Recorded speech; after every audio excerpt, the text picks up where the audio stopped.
रक्षाबंधन वादा है या धागा है प्यार का, ओ धागा है प्यार का। थोड़ा सा है चंदन, छोटा सा है टीका, बंधन जिंदगी का रक्षाबंधन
બહુ શક્તિઓનું પ્રતીક છે.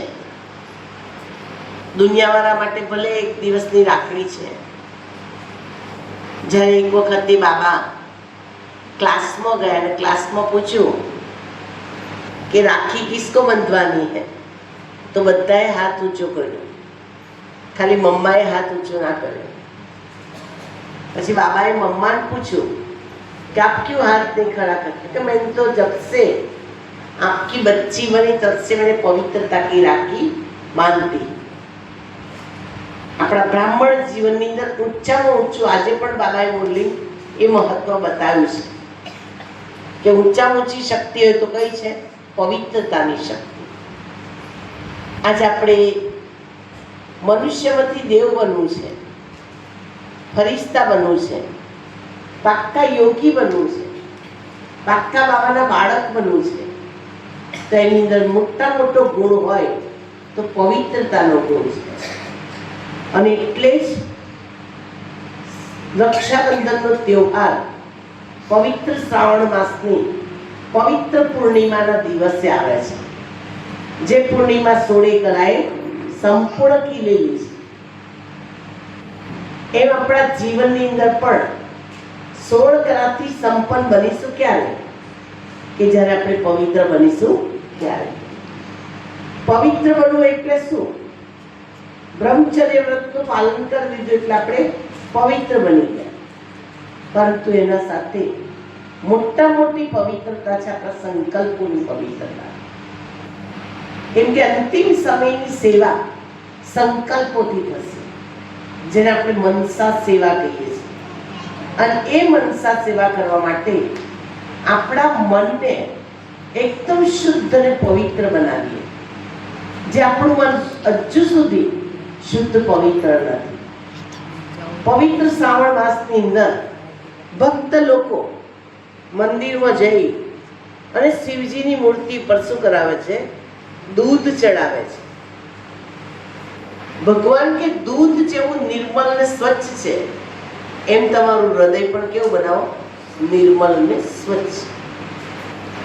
જે દિવસે તમારું હૃદય નિર્મલ ને સ્વચ્છ બન્યું એ દિવસે ભોલાનાથ ભગવાન તમારી પર શું રહેશે? રાજી રહેશે. ભોલાનાથ ભગવાનને કેવા બાળકો ગમે છે? ભોળા બાળકો ગમે છે, ઇનોસન્ટ બાળકો ગમે છે. જે બાળકોની અંદર છલ કપટ નથી, મારી તારી નથી, જે બાળકો વ્યર્થથી બિલકુલ મુક્ત છે, આખો દિવસ સમર્થ સંકલ્પો કરે છે, સારા વિચારો કરે છે, બધાના માટે શુભ ભાવના અને શુભ કામના રાખે છે, એનું મન એકદમ શુદ્ધ અને પવિત્ર છે.